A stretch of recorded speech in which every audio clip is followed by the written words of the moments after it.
Well, the first phone calls were, Daddy, I have a new boyfriend.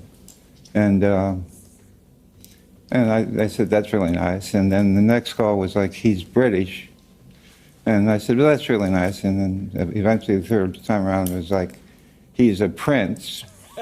And at that point, she said, it's Harry. And I said, oh, Harry, okay. And she said, of course, we'll have to call him H so no one knows that we're talking about Harry. It's H. And then we talked about that, and eventually I spoke to him as well. Very nice man, gentleman. Man, very likable, so.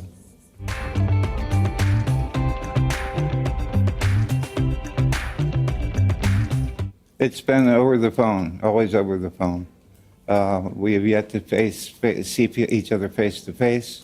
We've had interesting conversations on the phone.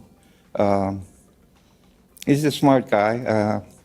His politics are a little long. We talked a few times about Donald Trump and Brexit, things like that. And he's an interesting guy. What were his views on Donald Trump, for example?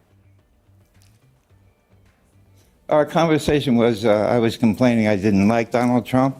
He said, give Donald Trump a chance. I sort of disagreed with that, but I still like Harry. You know, that was his politics, I have my politics, so.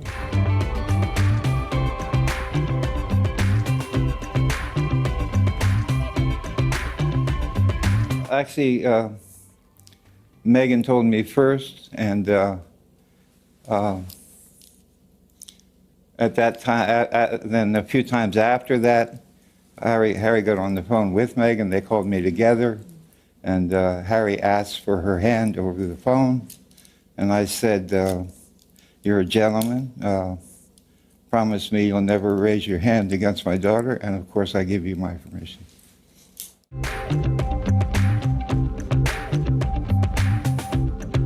For the most part of it was always, don't speak to the press. But they were very emphatic about not giving any information to the press or talking to them because it just encourages them more. So nonetheless, that's what I tried to do.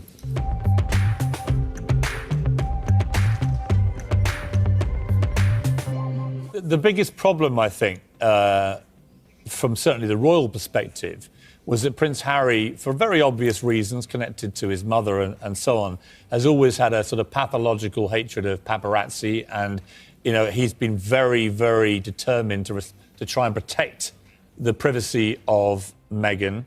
And then here it looked like, here's her dad, working with paparazzi to not con the papers, but stage pictures and create a good image of himself. It sort of flied in the face, really, of what Harry had been hoping to achieve.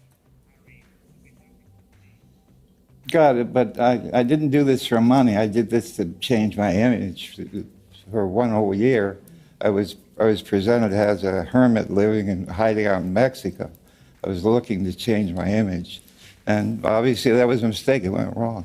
It was reported, Thomas, that Meghan was very upset when that story appeared. Is that true? Did you speak to her in the immediate aftermath? I spoke to them both and I apologized. I realized it was a serious mistake, but hard to take it back. But here again, it was a change. It was to improve my look. I had been seen as a negative for an entire year. I just wanted to improve my look. That must have been a very difficult conversation that you had with them both once that story came out. No, actually it wasn't, and they were very forgiving. It wasn't that difficult. Both Harry and Meghan were very forgiving about it. Did they, at that stage, then say, we still want you on that plane coming over, and Meghan said, I still want you giving me away? Absolutely. Meghan said everything is ready for you. Harry said I've got one of my military friends to take care of you when you're here. It was all set up. It was fine.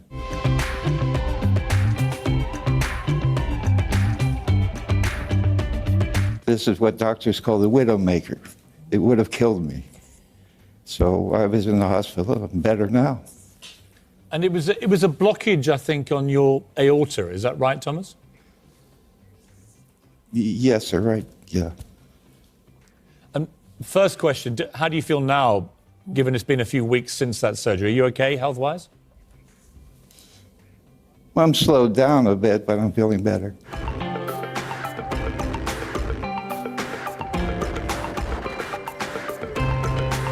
But that conversation must have been incredibly difficult for you when you said to Meghan, I can't come.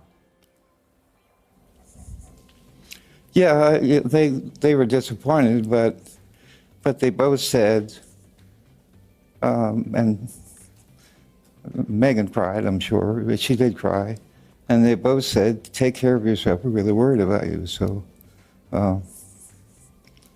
they said the important thing was that I get better.